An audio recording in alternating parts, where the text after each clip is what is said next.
கோவிலை திறந்து பூஜைகள் செய்யவும் கார்த்திகை தீபமும் ஏற்றவும் ஜி.ஆர். சுவாமிநாதன் உத்தரவிட்டிருந்தார். இந்நிலையில் ஜி.ஆர். சுவாமிநாதன் உத்தரவுக்கு இடைக்கால தடை விதிக்கப்பட்டிருக்கிறது.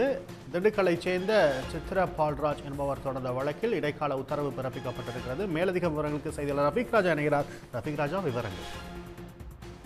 நிச்சயமாக திண்டுக்கல்லைச் சேர்ந்த சித்திர பால்ராஜ் என்பவர் கடந்த மாதம் உயர்நீதிமன்ற மதுரை கிளையில் ஒரு மனுவினை தாக்கல் செய்திருந்தார்.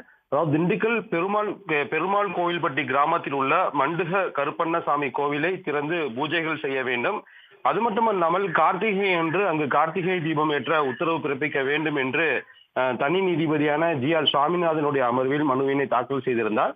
இந்த மனுவினை விசாரணை செய்த தனி நீதிபதி இந்த சம்பந்தப்பட்ட இடத்தில் உடனடியாக கோவிலை திறந்து கோவில் சாமி கும்பிடவும் கார்த்திகை அன்று கார்த்திகை விளக்கு ஏற்ற வேண்டும் என்று நீதிபதி உத்தரவு பிறப்பித்திருந்தார்.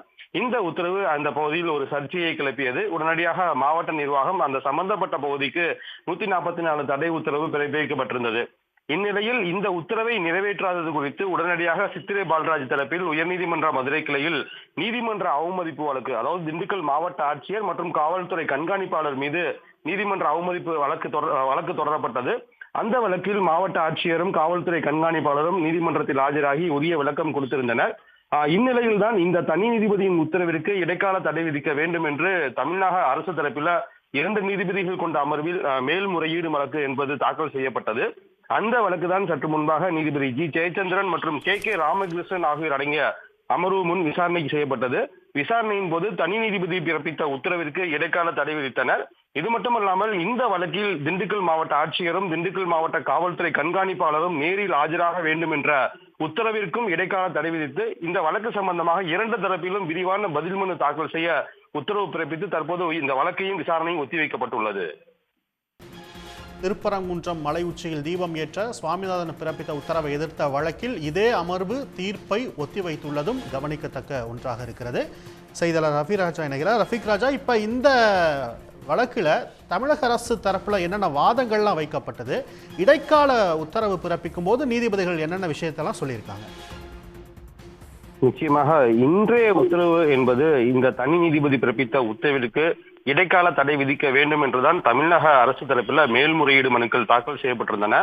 குறிப்பாக இந்த விவகாரத்தை பொறுத்தவரை அங்கு 2 தரப்பினருக்கும் இடையில நீண்ட நாள் பிரச்சனை என்பது இருந்து வருகின்றது. இந்நிலையில் தான் இந்த சித்திரை பால்ராஜ் என்பவர் தனக்கு உரிமை வேண்டும் என்று அவசரமாக மாவட்ட நிர்வாகத்திடம் மனு அளித்துவிட்டு தனி நீதிபதியிடம் வழக்கு தாக்கல் செய்கிறார். தனி நீதிபதியும் இந்த விவகாரத்தை விசாரித்துவிட்டு உடனடியாக அங்கு விலக்கு ஏற்ற வேண்டும் என்று மனு தாக்கல் செய்யப்படுகிறது.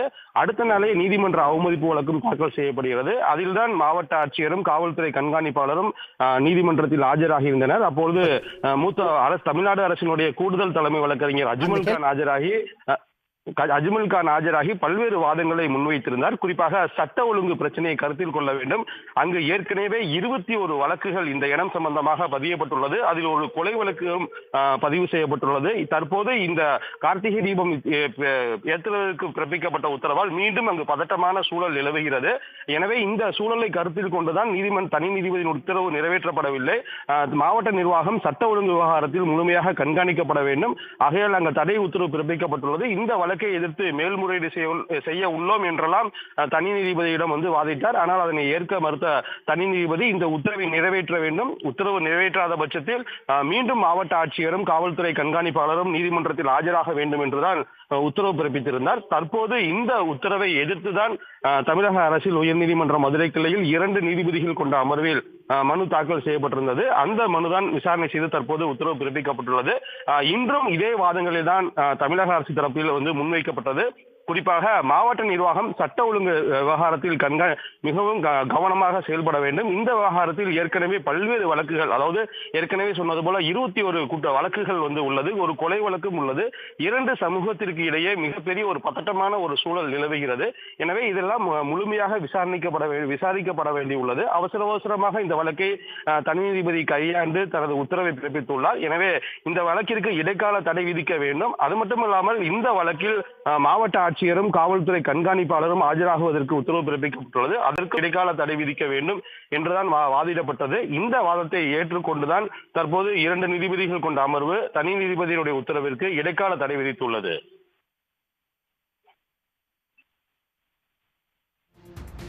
ரஃபீக் ராஜா, இப்போ இந்த வழக்கில் இப்போ இதே நீதிபதிகள் தான் ஏற்கனவே திருப்பரங்குன்றம் விவகாரத்தை விசாரித்து அதை ஒத்தி வச்சிருக்காங்க. இப்போ இந்த நீதிபதிகள் இந்த வழக்கில் சுட்டிக்காட்டின அம்சங்கள் என்ன? ஏற்கனவே சட்டம் ஒழுங்கு விவகாரமும் இந்த அமர்வில் சுட்டிக்காட்டப்பட்டுச்சு. நிச்சயமாக இந்த இரண்டு வழக்குகளையும் பொறுத்தவரை இந்த இரண்டு நீதிபதிகள் தான், அதாவது தனி நீதிபதி ஜி.ஆர். சுவாமிநாதன் பிறப்பித்த உத்தரவை தான் இந்த இரண்டு நீதிபதிகளும் தொடர்ந்து விசாரணை செய்து வந்தனர். இந்த விசாரணையை பொறுத்தவரை நாம் பார்த்தோம் என்றால் இரண்டு வழக்குகளுடைய சாராம்சம் என்பது ஒன்றுதான். இங்கு மலை உச்சியில் தர்கா அருகில் உள்ள அந்த தூணில் தீபம் ஏற்ற வேண்டும் என்று ஒரு உத்தரவு பிறப்பித்திருந்தது. அதே போல அங்கு கிறிஸ்துவ ஆலயத்திற்கு சொந்தமான இடம் என்று சொல்லப்படுகிறது. அங்கு இருக்கிற இந்த கோவிலில் தான் அங்கும் கார்த்திகை தீபம் ஏற்ற வேண்டும் என்று உத்தரவு பிறப்பிக்கப்பட்டிருந்தது. ஆக மொத்தத்தில் இந்த இரண்டு வழக்குகளுடைய சாராம்சம் என்பது ஒன்றுதான். அதில் இரண்டுமே தீபம் ஏற்ற வேண்டும், அங்கு கோவிலை திறந்து வழிபட வேண்டும் என்பதுதான் தனி நீதிபதியுடைய உத்தரவு. அந்த உத்தரவு தான் தற்போது இடைக்கால தடை விதிக்கப்பட்டுள்ளது. குறிப்பாக இரண்டு வழக்குகளிலுமே தமிழக அரசு தரப்பில் வாதிட்ட போது இரண்டுமே சொத்துரிமை, அதாவது ஒரு வழிபாட்டு உரிமை, சொத்துரிமை என்பது தனிநபர் ஆர்டிகல் 226 என்று சொல்வார்கள். அந்த விதிகளை பயன்படுத்தி உரிமை கோர முடியாது.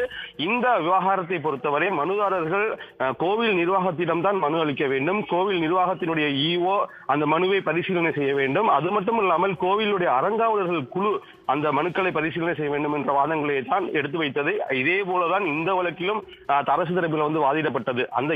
இந்த வழக்கை பொறுத்தவரை இந்த வழக்கினுடைய விசாரணை, அதாவது தமிழக அரசினுடைய வாதங்களை ஏற்று தற்போது உத்தரவு பிறப்பிக்கப்பட்டுள்ளது.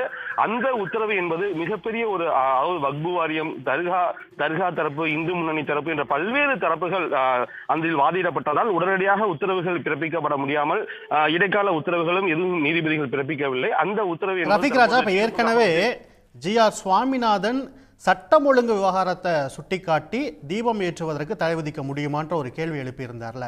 இப்போ தமிழக அரசு இந்த விஷயத்தை கவனத்தில் கொண்டு வந்தாங்களா? இந்த விஷயத்தை சொல்றதை ஏற்றுக்கிட்டு தான் நீதிபதிகள் இந்த இடைக்கால உத்தரவு பிறப்பிச்சிருக்காங்களா? கண்டிப்பாக இந்த வழக்கை பொறுத்தவரை சட்ட ஒழுங்கை தான் ஆரம்பத்திலிருந்து கணக்கில் எடுத்துக் கொள்ளப்பட்டனர். குறிப்பாக நான் ஏற்கனவே சொன்னது போல இந்த திண்டுக்கல் விவகாரத்தை பொறுத்தவரை 21 குற்ற வழக்குகள் பதிவு செய்யப்பட்டுள்ளது என்பது அரசு தரப்பில் எடுத்து வைக்கப்பட்டது. அதில் ஒரு கொலை வழக்குகளும் உள்ளது என்பதை எடுத்து வைக்கப்பட்டது. அது மட்டும் இல்லாமல் மாவட்ட ஆட்சியர் நேரடியாக இந்த வழக்கில் ஆஜராகி அங்கு பதட்டமான சூழல் நிலவுகிறது, கோவிலை வழிபடுவதற்கு அனுமதித்தாலோ அல்லது கார்த்திகை தீபம் ஏற்றுவதற்கு அனுமதித்தாலோ சட்ட ஒழுங்கு நிச்சயமாக கெடும். அதனை கருத்தில் கொண்டுதான் மாவட்ட நிர்வாகம் அந்த பகுதியில் 144 தடை உத்தரவு என்பது பிறப்பித்தது என்பதை அன்றும் எடுத்து வைத்தார்கள். இன்றும் அதே போல 2 நீதிபதிகள் கொண்ட அமர்வில் சட்ட ஒழுங்கு என்பதை காரணத்தை காட்டிதான் இந்த வழக்கில் இடைக்கால தடை விதிக்க வேண்டும், தனி நீதிபதிகள் உத்தரவு என்பது அவசரமாக பிறப்பிக்கப்பட்டுள்ளது. இங்கு உள்ள சட்ட சூழல், சட்ட ஒழுங்கு பிரச்சனை, 2 சமூகத்திற்கு இடையே எவ்விதமான பதட்டமும் நிலவக்கூடாது என்பதை தான் இன்றும் எடுத்து வைத்தார்கள். அதனை ஏற்றுக்கொண்டுதான் இன்று இடைக்கால தடை விதிக்கப்பட்டுள்ளது. சட்டம் ஒழுங்கு பிரச்சனையை தமிழக அரசு சுட்டிக்காட்டியதை நீதிபதிகள் ஏற்றுக்கொண்டிருப்பதை நீங்க பதிவு செஞ்சிருக்கீங்க. உங்களுடைய விரிவான விவரங்களுக்கு நன்றி ரஃபீக் ராஜா. உடனுக்குடன் செய்திகளை தெரிந்து கொள்ள சன் நியூஸ் பெல் ஐகானை கிளிக் பண்ணுங்க.